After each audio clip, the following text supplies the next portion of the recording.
Alright, what's good YouTube? Carfight King here, Aqua Life Baby, you already know how it is.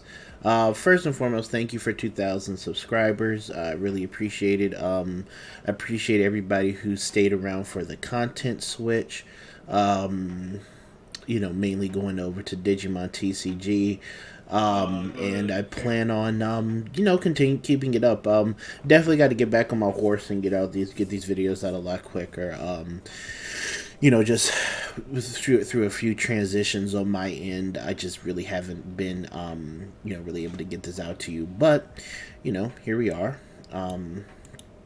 So what I wanted to do, let me make this screen a little bigger. There we go. So I wanted to just talk with you guys about a few cards here I can see being put onto the new restriction list. That we should be getting mid-January, and I kind of just wanted to give my thoughts on a few of them, so to speak. Let's see if I just do that way. That was it. If I start out with Eismon, after sorting it a bit, Eismon. So Eismon is a card that you can recur multiple times with a one-cost option that we do have in purple, and which is where you can pop one of your Digimon and then you can add two Digimon back to your hand, purple Digimon. So Eismon is a card that you can keep coming out, and anytime you discard, and it seems to be an engine that is put into pretty much every purple deck with Eismon and Scatter Mode. You can recur this multiple times with the card that allows you to grab the card back. It's not like a devastating play or anything else, but it can get to be very annoying. Even though, but I guess what happens is that purple does have to take an extra step just to get to certain things. So if I don't see that, this card is probably the least likely out of this entire list to be put onto a restriction, but I just wanted to kind of just mention it. Going on to the real issues, definitely Savior Huckmon is one of the very first cards I want to see on this list. I understand, again, and I understand trying not to kill a deck and kill its playability, but Savior Huckmon is a real problem for the game in general to me.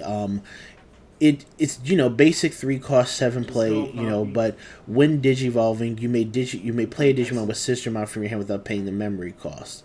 So by digivolving into this card, you're able to get a free Sistermon. You're able to get a free body onto the board, and it just says Sistermon in its name, so that can go for the other Sistermons. From the new set as well, from set 7 as well. But I think but this is not really the devastating part. The devastating part is the when attacking once per turn, if you have a Sistermon in its name, unsuspended Digimon. The reason why I think this is the more toxic thing is because if you look at Jessmon as a deck, Jessmon as a card can bring out Sistermons from the hand or trash by just attacking. He also gains 3,000 power and piercing when he does play the Sistermon. Any Digimon it doesn't even specify what Digimon is going to tell you, but any Digimon that has this in the stack, and as long as you have a Sistermon in play, then you get to restand. And what this gives is it gives you the ability to digivolve a card in an area, which is the raising area, to where you cannot touch it. There's no card in the game that can touch that raising area. It can stop you from doing anything in there. You can bring out a fresh level 6 from that raising area, get one swing in, and you can essentially, with Savior Huckmon, you can also add in Red Tie, you can add in a Delicate Plan, Judgment of the Blades, all this other stuff. The Greymon that gives the inheritable security attack +1, whatever else it is. This card, by being able to restand Jessmon or any red Digimon, as long as you have a Sistermon on the field, gives you the ability to wipe out someone's security in a singular turn. in turn, meaning that you can literally OTK someone. You can, and you've seen it many times in this set 6 format. You've seen it even in the set 7 format, where they can just bring a Jesmon out of raising area and they can swing for a total of 6 security off of 2 attacks from the Savior Huckmon, to where you're relying on pure luck that they don't have a delicate plan or whatever else it is, so that your security, and you're hoping that you have a card in security that can answer these 2 attacks, which are virtually unstoppable because Jesmon gives himself piercing when you play the Sistermon card, right? So he's hitting for an astronomical numbers. He has piercing, so blocking is not going to work. The only time blocking is going to work against Jesmon is if you have 0 security and you're swinging in, and then you're forced to block it. But that also gives him access to finishing off with like a Blitz Omni or something to that effect, or just to leave you so crippled that you're going to be at 0 security. You're not really going to be able to do anything, and they have set up a board of blocking Sistermons, or Seal putting his attack power, his DP to a high level. It just, Savior Huckmon to me is just bad card design from the fact that he restands the Jesmon. If this card didn't restand the Jesmon, it had something else to do with the Sistermons, but not where he re-attack, so that you get 1 attack in, then I think that would be a lot more fair to a degree, just because you're not getting your entire stack blown out in effectively in 1 hit. And I think that this also kind of goes into the fact that we are getting the record of X. I know this is Japan, but we are getting record of X, which is X antibody, and I think Jesmon also, and I know the Royal Knights all have an X antibody form. So any further support that can go into Jesmon, this card will have a direct effect on the design of support that can go into a Jesmon deck, or any deck that can interact with the Sistermons. And so I just think that's that has potential to be a problem from a card design and implementation standpoint. Moving on, I have Jet Selfie Mon up here as well. Now, again, I'm not saying, I don't think that they should outright ban Savior Huckmon, though I wouldn't care if they did one way or not. But I think a restriction to maybe 1 or 2 copies in the deck would suffice. Just so that it's, harder to get to, harder to find, rather than you not having his evolution line in general. I think that just putting him to 1 or 2 copies and forcing you to play a different level 5 as one of your main level 5s that you digivolve into. That plus you also have Huckmon, the level 3 Huckmon that can search out the Savior Huckmon as well, and he can flip the top 5, and he gets to add 2 cards to the end. So there are plenty of ways that you can get to Savior Huckmon. Just make that a little bit more difficult. Jet Selfie Mon, on the other hand, so if you guys haven't watched David Ping Ping video with the yellow hybrid versus the Crimson Mode Gallantmon, I would definitely go check that out. But Jet Selfie, and as you've seen since the set 7 release, Yellow Hybrid has been one of the best decks in the metagame. Yellow consistently has some of the best tamers with the TK Kari dual tamer, what's called Zoe, the Frontier Tamer from set 7 and things like that. Yellow TK has been regarded as the best tamer since he came out in set 1. They just have a lot of really strong tamers that can give them a ton of memory, or use look at the security stack, whatever the case may be. Jet Selfie Mon to me is a little bit of an issue, because when she digivolves when digivolving, if you have a tamer card and a digivolution cards, and a lot of the times, and a lot of the decks that you see from Yellow Hybrid, they're just playing out their tamers again. The tamers are just level 3 Digimon that can't attack, basically, and they're just going into like Zephyrmon and Jet Selfiemon. Well, when you go into, after you go into Zephyrmon for 2, you can digivolve into this by reducing the memory cost of it by 2. So then you can go into this card for 1 in most cases, unless somebody has a card that stops the reduction of memory cost for Digivolutions.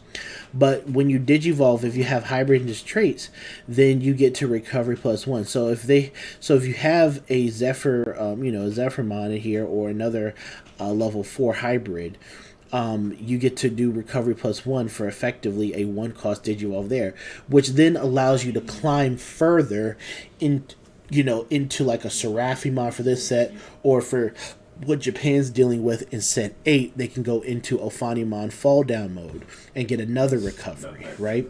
So looking at this here, I don't think they should ban Jet Selfimon, but I think that having a card that's effectively a 1 cost Evo recovery plus 1 that can lead into something else, it's a problem. It can be a problem. Definitely going forward, especially when it comes to card design and other things, because you've seen yellow being included into like red yellow security control hybrid. You have shine, you have hybrid shine, you have purple, you have the like purple yellow hybrid deck as well. It's just the Jet Selfimon line is very, it's just used in a lot of different things, and that cheap recovery and then ability to go into a yellow mega or yellow purple mega like this for an extra recovery or advantage is really hard. Ice Wall. Ice Wall is actually a very toxic card for blue. It gives the blanketing effect that when attacking you lose 2. When attacking, they lose 2 memory until then the next turn. So losing 2 memory is terrible, because you can choke your opponent to 1, and then it gives that whole blanket effect that they lose 2 memory when attacking. So then when you only get really 1 attack, or you limit your opponent to 1 action during a turn. And I'm all for limiting the opponent's action, but this card is a Hammer Spark insecurity. This card, you can play multiple of this card, and they do stack, and they can lose 4 memory and pass the turn over. I mean, it's honestly a very oppressive card from what I've seen. I know, like in set 8, the Imperial Jogress deck definitely loves to use this card, and pretty much when this card drops in the EX collection, which we got pushed back till the 21st of January. This card is probably going to be included as a 3 to 4 of in every blue deck going forward, just because of how oppressive it is. I mean, a blanketing effect that gives each and every one of your opponent's attacks a defensive Hammer Spark for you is kind of ridiculous, and it's also a defensive Hammer Spark in the security area. It's definitely a card that's definitely problematic, and it's such a generic card for blue that it is ran in pretty much any rendition that features a majority blue cards. So I would not mind seeing this card being taken down at all, just because just for the fairness, I would say. Mega Digimon Fusion. So Mega Digimon Fusion and Analog Youth kind of go together in what I'm thinking. Mega Digimon Fusion, basically, when you go from 6 to 7, you reduce some Digivolution costs by 6, and then you have to return the Digimon to the bottom of the deck. The problem is that this card in set 7 lets you go into a free Susanomon, and you can Digivolve Susanomon on top of the Analog Youth as well, or Analog Boy here, which is a 2-drop white tamer, which gives you instant access to Mega Digimon Fusion, and not only do you get to search the card and add to the hand and fill up your trash, but then you have the Mega Digimon Fusion so that when you do go into the Susanomon, you can send the cards to the bottom of the deck. You go into Susanomon for 1. He has a security attack +2, and he's going to he gets rid of a card on your opponent's board, gets an attack in, then goes to the bottom deck. So you're pretty much fueling your deck with with a total of 11 cards at the end of your turn. In addition to that, you're getting a pop and you're checking at least 3 security with him. But like I said, you have a cheap 2-drop tamer. It's a very good tamer, probably the best generic tamer in the game. But you have this card here that will enable you to use Mega Digimon Fusion, and this combo you're going to see in pretty much every deck featuring hybrids, maybe even yellow hybrids, though they don't need it. It's the fact that the combo is there and can still exist, to me, is a problem. And Mega Digimon Fusion, even for like Paladin mode in set 8, for whatever the case is, I just think that this card, with access to Analog Youth, and this card, I think that it's just too easily accessible to go into such powerful cards for a 0 cost, and then you turn it to 1 cost, and can really just take over the game, and there's not much your opponent can do to stop that. And again, Analog Boy, you can see why he's being used.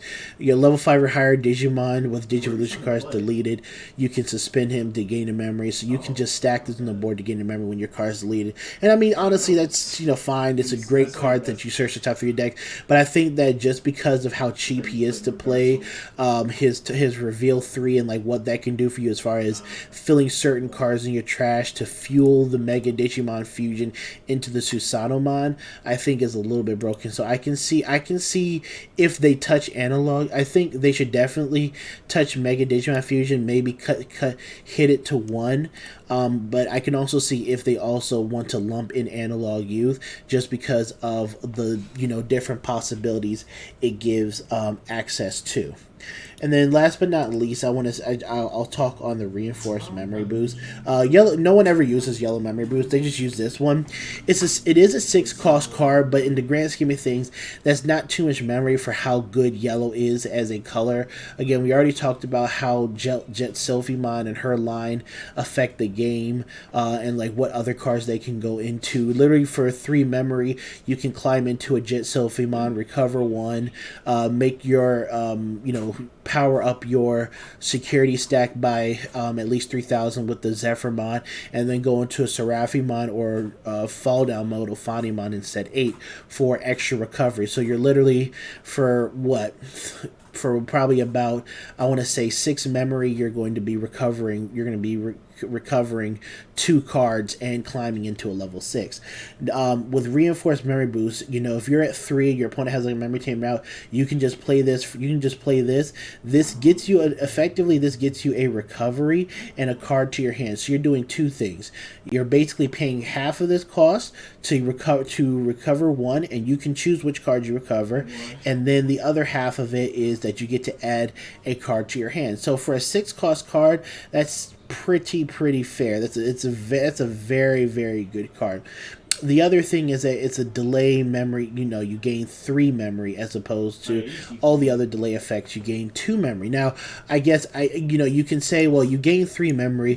The offset of it is that this is a 6 cost card, so you should gain 1 more memory, and that's true. That's cool and all, but this card is ran at 3 to 4 copies in most yellow decks, especially yellow hybrid, and it's literally being able to recover certain cards is used heavily in set control as well.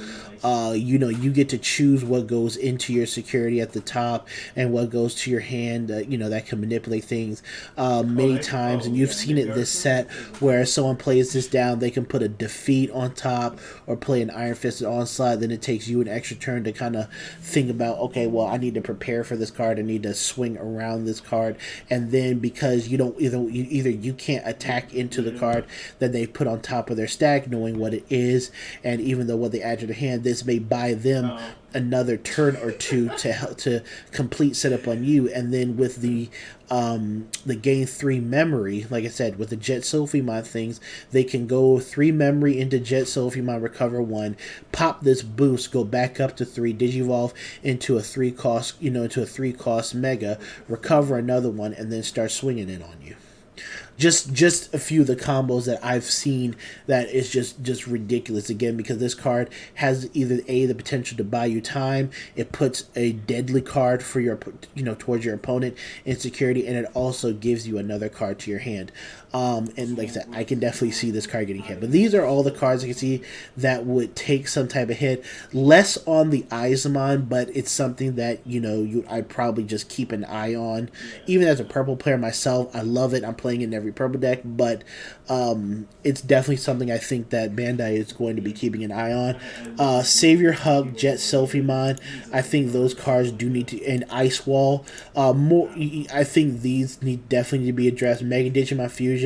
Most people play it at 2, but I can see cutting it down to 1. Maybe not cutting it completely out of the game, because that does take Lilith Loop away. Not that I'm the biggest fan of Lilith Loop, but that would really hurt Lilith Loop only having 1 Mega Digimon Fusion. But we'll see what kind of determination they make on this card moving forward. But if there was like a top 3 that I think should go, it definitely should be Savior Hug, Jet Selfie, and Ice Wall. I want to say maybe Memory Boost as well, because it's just bad. But this would pretty much be my list. Again, Icebond more on the watch list than anything else, but everything else, this and Analog Boy to me are on the watch list. But Savior Hug, Jet Selfie, Ice Wall, Mega Digimon Fusion, and Reinforced Memory Boost, I definitely think should get touched. Alright, but that's the video, guys. Hope you guys enjoyed it. Let me know what you guys think, and I will see you later. Aqua Life, we out.